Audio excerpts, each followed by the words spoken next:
In May 1957, tragedy shattered the quiet life of the Pollock family in Hexham, England. 11-year-old Joanna and her 6-year-old sister Jacqueline were struck and killed by a car while walking to church. Their parents, John and Florence Pollock, were consumed by grief. The laughter and light that had filled their home were gone, replaced by an oppressive silence. While Florence struggled to move forward, John, a devout Catholic with a belief in reincarnation, clung to the hope that their daughter's souls would one day return. A year later, Florence discovered she was pregnant. John was convinced this pregnancy was different. He insisted it was a sign, a chance for their family to be whole again. On October 4, 1958, Florence gave birth to twin girls, Jennifer and Gillian. The twins brought joy back into the Pollock household, but as they grew, strange occurrences began to unravel the fragile sense of normalcy the family had rebuilt. From the moment they were born, Jennifer and Gillian bore eerie resemblances to Joanna and Jacqueline. Jennifer had a distinctive birthmark on her forehead that perfectly matched a scar Jacqueline had from a childhood accident, as well as another on her waist that mirrored Jacqueline's. Gillian's features bore a striking resemblance to Joanna's, down to the dimple on her left cheek. When the twins were toddlers, they showed an unexplainable attachment to items that had belonged to Joanna and Jacqueline. Florence found them digging through an old chest of toys she had hidden away. Without hesitation, Jennifer grabbed a doll, hugged it tightly, and declared, "This is mine."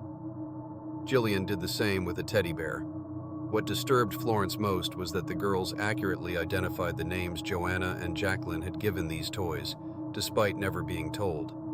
Things took a darker turn when Jennifer began exhibiting phobias Jacqueline had suffered from, particularly a deep fear of cars. She would scream and clutch at her sister whenever a vehicle approached too quickly, often muttering, "The car is coming," or "It will hit us." By the time they were 4, Jennifer and Gillian started describing detailed memories of places and events from Joanna and Jacqueline's lives. On a family walk, they pointed out landmarks and described how they used to play there, only the girls had never been to these places before. Gillian vividly recalled attending a specific school with a large oak tree in the yard, though she had never set foot near the building. One chilling night, Florence overheard the twins talking in their room. Jennifer asked Gillian, "Do you remember the blood? It was so much." Gillian replied, "Yes, but we're safe now. It can't hurt us again." Florence felt her stomach twist. She had never spoken of the accident's gruesome details. How could they know? Even more disturbing was their shared nightmare. Both girls would wake up screaming, crying out for each other, describing a car speeding toward them with blinding headlights. John was convinced these events were proof of reincarnation, but Florence sought logical explanations. Doctors dismissed the behaviors as coincidences, suggesting the girls had absorbed details through overheard conversations, though Florence swore she had shielded them from any mention of Joanna and Jacqueline. Seeking answers, the family visited a renowned spiritualist, a woman known for her unsettling accuracy. During the session, the spiritualist fell into a deep trance. Her voice, raspy and unfamiliar, echoed in the dim room. "They are here. They are the same, but not the same." She described 2 young spirits confused and trapped between worlds, returning to find closure. "They have carried the memories with them, but memories are fragile. Soon they will fade, and the past will rest." She warned the family that the twins might experience growing pains as their identities separated from the past. Before leaving, the spiritualist handed Florence a small charm engraved with symbols of protection, urging her to place it in the twins' room. To find Jennifer standing at the foot of her bed, staring silently with an unnerving intensity. "We don't want to leave," she whispered before turning and walking away. At school, teachers reported strange behavior. The twins often spoke in unison, finishing each other's sentences or speaking a strange language that no one could understand. Gillian once drew a picture of a burning car surrounded by black figures, claiming, "This is how it ended before we came back." The breaking point came when Florence found Jennifer and Gillian in the garden, digging furiously. When asked what they were doing, Jennifer replied, "We're looking for the box where they hid our things." Confused and frightened, Florence later learned that Joanna had buried a small box of trinkets in the yard before her death, a fact she had never shared with anyone. As the twins reached the age of 10, the eerie memories and behaviors began to fade. They stopped referring to Joanna and Jacqueline, and their once shared nightmares ceased. The twins developed their own personalities, and the uncanny similarities to their late sisters became less pronounced. Florence, though relieved, couldn't shake the feeling that something profound had passed through their lives. For John, the events were a confirmation of his beliefs. For Florence, they were an unexplainable chapter in their family's story, leaving her torn between faith and logic. The twins' connection to Joanna and Jacqueline may have faded, but the mystery left an indelible mark on everyone who heard it, a haunting reminder of how thin the veil between life and death can be.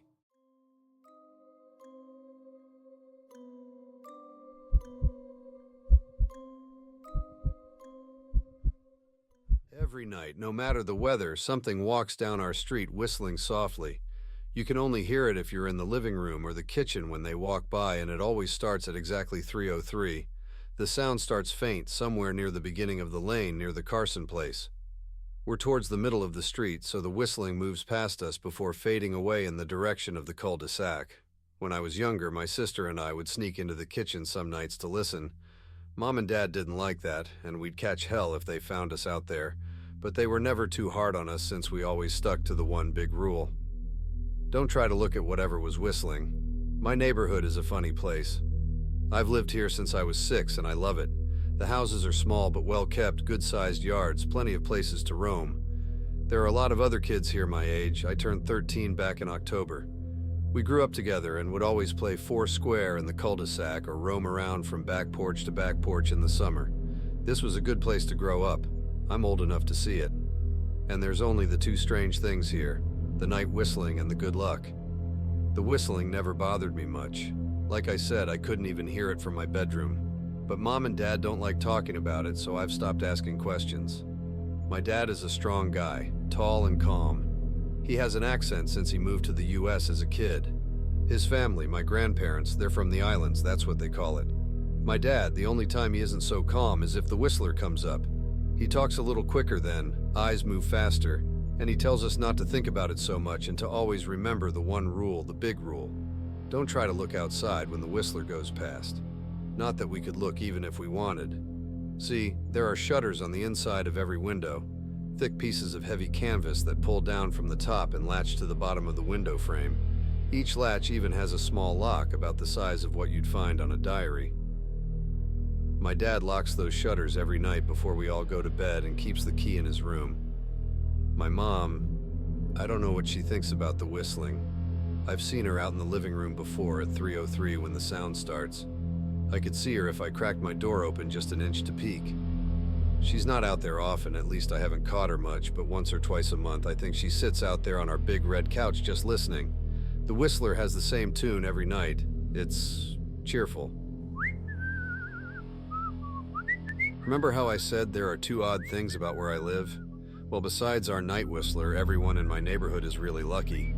It's hard to explain, and Dad doesn't like us talking about this part much either. But good things just seem to happen to people around here a lot. Usually it's small things, winning a radio contest or getting an unexpected promotion at work, or finding some arrowheads buried in the yard. You know, the authentic kind. The weather's pretty good and there's no crime and everybody's gardens bloom extra bright in the fall. A million little blessings, I've heard my mom say about living here. But the main reason we stay here, why we moved here in the first place, is my sister Nola. She was born very sick, something with her lungs. We couldn't even bring her home when she was born, only visit her in the hospital. She was so small, I remember, small even compared to the other babies. A machine had to breathe for her. We moved into our house here to be closer to the hospital. As soon as we moved here, Nola started getting better. The doctors couldn't figure it out. They chalked it up to whatever they were doing, but we all could tell they were confused. But my parents knew, even I knew, Nola getting better was just another of the million little blessings we got for living in our neighborhood.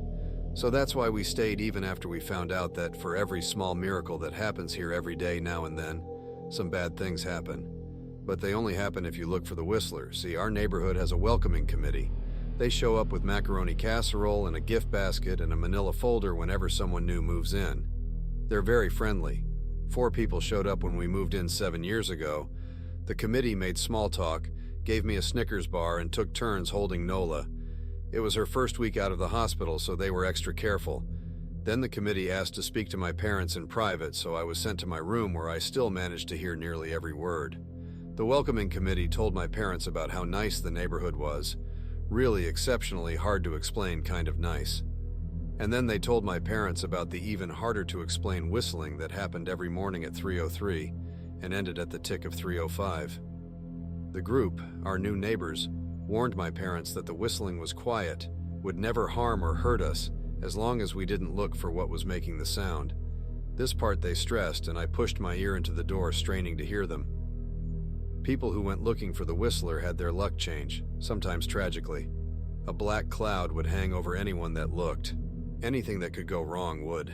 The manila envelope the committee brought over contained newspaper clippings, stories about car crashes and ruined lives, public deaths, and freak accidents. "Not everyone dies," I heard the head of the committee tell my dad. "But the life goes out of them. Even if they live, there's no light in them ever again, no presence." My mom, I could tell she wasn't taking it seriously. She kept asking if this was some prank they play on new neighbors. At one point, my mom got angry, accused the committee of trying to scare us out of our new home, asked them if they were racist on account of my dad being from the islands. My dad calmed her down, told her he could tell our new neighbors were sincere and they were just trying to help us. He explained that he grew up hearing these kinds of stories from his mom and that he knew there were strange things that walked among us. Some of those strange things were good and some were bad, but most were just different. After the committee left, Dad went out to the hardware store, bought the canvas blinds, the latches, and the locks, and installed them on every window in the house after dinner. That first night in our new house, I crept out of my room at 3 a.m. only to find my dad awake, sitting on the living room couch, holding my baby sister. My dad held up his finger in a shh motion but patted the couch next to him. I sat and we waited. At exactly 3:03, we heard the whistling. It came and it went, just like our neighbors said. The whistling returns each night, and we never look, and we enjoy our million little blessings every day. Nola breathes on her own, and she's grown into a strong, clever girl. My dad even joined the welcoming committee. We don't get new neighbors often. Why would anyone want to leave? But when a new family moves in, my dad and the committee bring them macaroni casserole, a gift basket, and the manila folder. I can always tell by the look on my dad's face when he comes back if the family took the committee seriously or if we'd be getting new neighbors again very soon. Not long ago, a family moved in directly next to us. The previous owner, Miss Maddie, passed away at age 105. She'd lived a good long life. Our new neighbors seemed like they'd fit in just fine. They believed the welcoming committee, took my dad's advice about the locking shutters since they had a young child of their own. Whatever newspaper clippings were in that manila envelope, whatever evidence, my dad never let us see. But I imagine it must have been awfully convincing since our neighbors got along with no issues for the first month. One night, when our new neighbors had to leave town, they sent their son Holden to stay with us. He was 12, a year under me in school.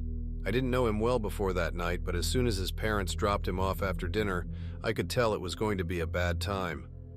"Do you know who is always out there whistling every night?" Holden asked the moment the adults left the room. The three of us were sitting in the den, some Disney movie playing idly on the television. My sister and I exchanged a glance. "We don't talk about that," I said. "I think it's that weirdo that lives in the big yellow house on the corner," Holden said. "Mr. Tolles?" my sister asked. "No way, he's really nice." Holden shrugged. "Must be a psycho killer then." Nola tensed. "We don't talk about it," I repeated. "Let's go in my room and play Nintendo." We spent the next few hours playing games, eating popcorn, and then watching movies. A typical sleepover, but I could see Holden was getting antsy. After my parents had wished us a good night, locked the blinds, and gone to bed, Holden stood up from his beanbag and walked over to where Nola and I were sitting on my bed. "Have you ever even tried looking?" he asked. "It's nearly time." Like most sleepovers, we'd conveniently ignored any suggestion of a bedtime. I was shocked to see he was right. It was almost 3 a.m., I sighed. "We don't... See, I can't even try to look because my dad locks the blinds every night and hides the key," he continued, ignoring me. "So does our dad," said Nola. "No," replied Holden. "No, he doesn't." "You saw him do it," I said, a little sharper than I meant to sound. Holden grinned. Your dad locks the blinds, yeah, but he doesn't hide the key. He keeps it right on his normal keychain. So? I asked, worried I already knew what he would say next. Because I had noticed that my dad didn't bother hiding the key anymore after all of these years. Because he knew we took it seriously. So after your dad locked up, but before your parents went to bed, I went to the bathroom. And on my way, I may have peeked into their room, and I may have seen your dad's keychain on his nightstand. And I maybe went and borrowed the key to blinds. Nola and I stared, and his grin only grew wider. You're lying, I said. Holden shrugged. You can check if you want. Just open your parents' door and look. You'll see his keychain right there on the nightstand. Stay here, I told both of them. Don't move a muscle. I hurried over to my parents' room, but hesitated at the door. If Holden wasn't lying, my dad would be angry. Beyond angry. I was scared thinking about it, but more scared of an open window with the Whistler right outside. I opened the door barely an inch and looked in, but it was too dark to see. Taking a deep breath, I walked into the room. 2 steps into the dark, I froze. The whistling started, and I could hear it clearly from my parents' room. I never realized, but they must have heard the sound every night since we moved into the house. They never told us. I don't think I could have slept through it. I stood there, listening to the whistling come closer, unsure whether I should turn on a light or call out for my dad. Soft sounds from the living room brought me back to reality. Nola, I yelled, running out of my parents' room. Holden and Nola were standing near the front door next to a window. Holden wasn't lying. I could see him fumbling with the lock on one of the blinds. I heard a click. He did have the key. Holden let out a quick laugh. Nola stood next to him, hunched up, afraid but maybe curious. The whistling was right outside our house now. I think I made a sound, called out. I can't remember. Time felt frozen, clock hands nailed to the face, but I found myself moving. I'm not fast, I've never been athletic. Somehow, though, I covered the space between myself and Nola in a moment. My eyes were locked on her, but I heard Holden pull the blind all the way down so it could release. I heard the snap of it start to raise, and I heard the whistling just on the other side of the window. But I had my arms around Nola, and I turned us so she was facing away from the window. At the same time, I jammed my eyes shut. The blind whipped open, the whistling stopped. I felt Nola shaking in my arms. Don't look, okay? I told her. Don't turn around. We were positioned so that she was facing back towards the hallway and I was facing the window. My eyes were still closed. I felt her nod into my shoulder. I reached out with the arm not holding Nola and tried to touch Holden. My hand brushed against his arm. He was shaking worse than Nola. Holden? I asked. Silence. I reached past him and gingerly felt for the window, eyes still sealed shut. The glass was cold against my fingertips, colder than it should have been for the time of year. I moved my hand up the window, searching for the string to the blind. The glass began to get warmer the further I reached, and there was a gentle hum feeding back into my fingertips. I tried not to think about what might be on the other side of the window. Finally, I touched the string and yanked the blind shut. I opened my eyes. In the dim light leaking out from the kitchen, I could make out Holden, pale and small, staring at the now closed window. Holden? I asked again. He turned towards me and he screamed. Everything became a flurry of motion. Lights sparked to life in the hall, then the living room. My parents' footsteps thudded across the hardwood floor. I didn't turn to look back at them. My eyes were glued to Holden. He was pale, had bit his lip so hard there was a thin red line of blood running down his chin, and he'd wet himself. What happened? My dad asked from behind me. I managed to swivel away from Holden and look back. He looked. I'd never seen my dad scared before, but I saw it that night. In that moment, an old, ugly terror stitched on his face, a parent's fear. Just Holden? He mouthed to me. I nodded yes. My dad let out a breath. He looked so relieved I nearly expected him to cheer. But then he turned to Holden and my dad's face changed. I wondered if he felt bad for feeling good that Holden was the only one that looked. There was a knock at the door. We all froze. Holden whimpered. Don't answer it, my mom said. She stood at the threshold of the hall. I'd always thought she was a skeptic and just humored my dad about the windows and the Whistler.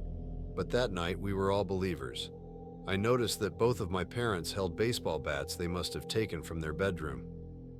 The knock came again, a little louder this time. "Please don't open the door," Holden whispered.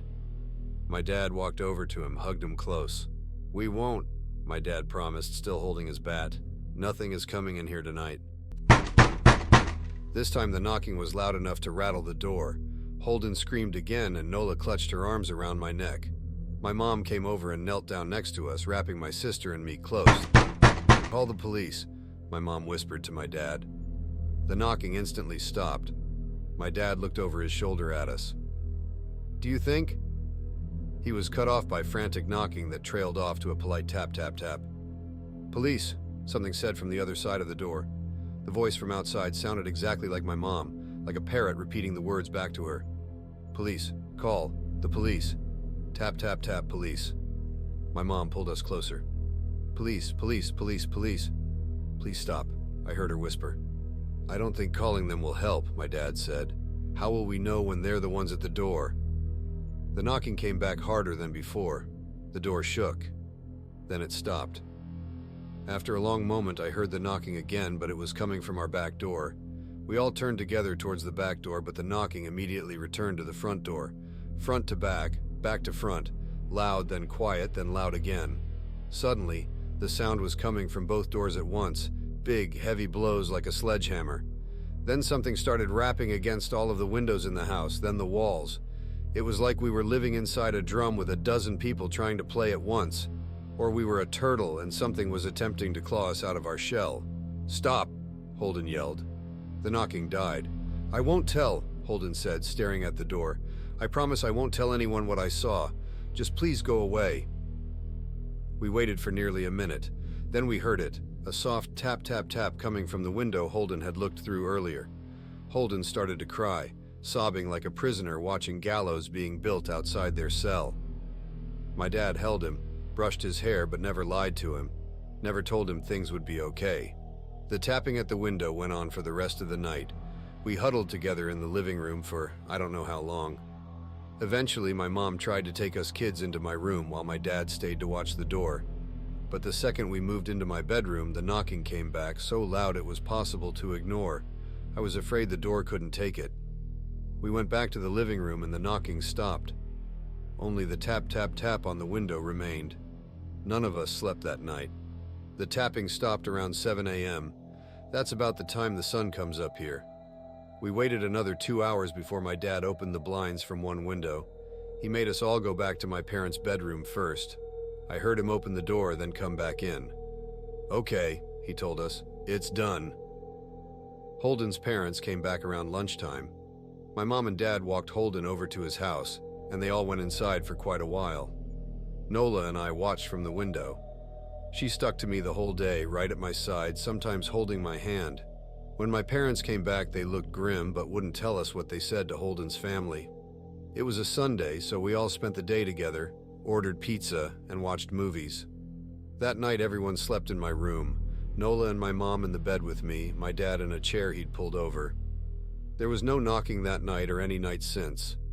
We didn't see much of Holden or his parents for the rest of that week, but by Thursday there was a moving truck in their driveway. Nola and I watched them packing up the whole afternoon after school. What sticks with me most is how tired Holden and his parents looked. All three had the same pallor, grim mouths and lightless eyes. Even from across the street I could tell something was very wrong.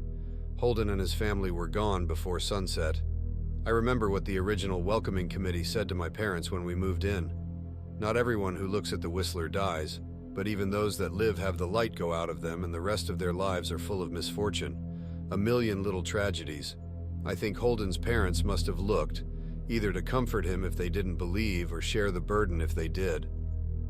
I watch Nola some days, happy and young and alive, and I wonder if I'd been slower. If she'd looked out the window that night, would I have looked too? To comfort her? To share that burden? I'm glad I don't have to find out. We still live in that house, in that neighborhood. We still hear our Whistler walking past every night. The blessings, the luck, the good things here are too good to leave. But we're careful. We don't have friends over to spend the night anymore. And my dad hides the key to the blinds very, very well. Not that I've gone looking, some things you just don't need to look for.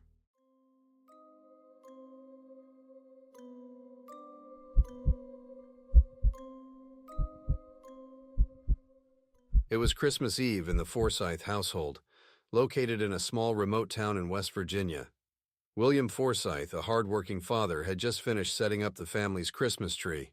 His wife Mary was preparing a feast in the kitchen while their 5 children, aged between 4 and 12, ran around excitedly playing with their new toys.